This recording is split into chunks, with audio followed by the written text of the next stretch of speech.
Our last question here before we have another exciting video coming. Does NASA have any plans to build a habitable dome for research and terraforming? And is that even possible? That's coming to you from Martinsville High School in Virginia. Martinsville High School, that's exciting. I'm from Lynchburg, Virginia, so right down the road.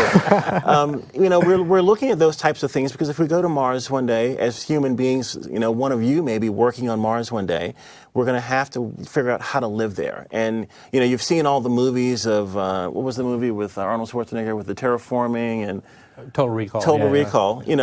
Art imitates life. And so if we start thinking about how we're going to, build a colony there with people breathing and living and eating outside of their little habitable domes.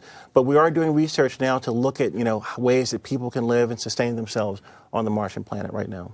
Good question. Fantastic. Well, talking about art and titles, our next segment here is called 7 Minutes of Terror. And watch out because it's a little bit scary. I don't know if I'd want to be in this room, but pay close attention.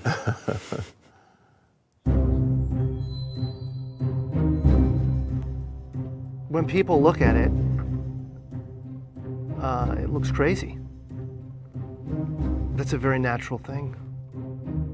Sometimes when we look at it, it looks crazy. It is the result of reasoned engineering thought, but it still looks crazy. From the top of the atmosphere down to the surface, it takes us 7 minutes.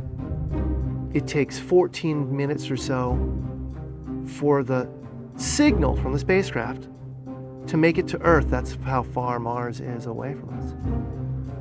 So when we first get word that we've touched the top of the atmosphere, the vehicle has been alive or dead on the surface for at least 7 minutes.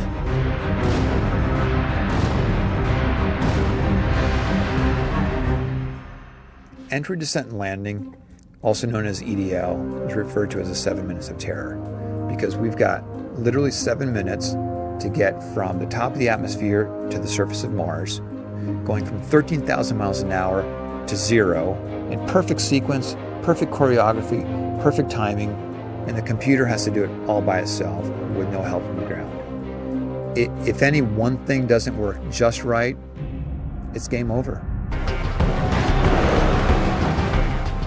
This big, huge parachute that we've got, it'll only slow us down to about 200 miles an hour.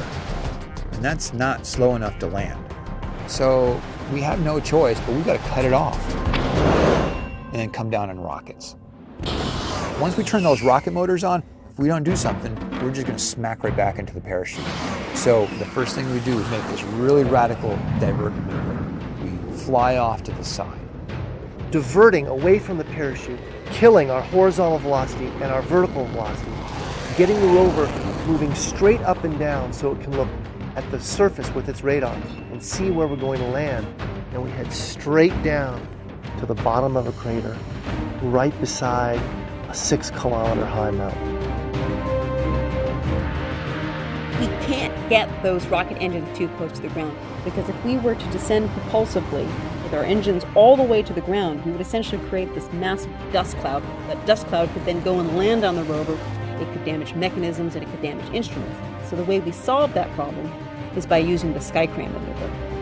20 meters above the surface, we have to lower the rover below us on a tether that's 21 feet long and then gently deposit it on its wheels on the surface.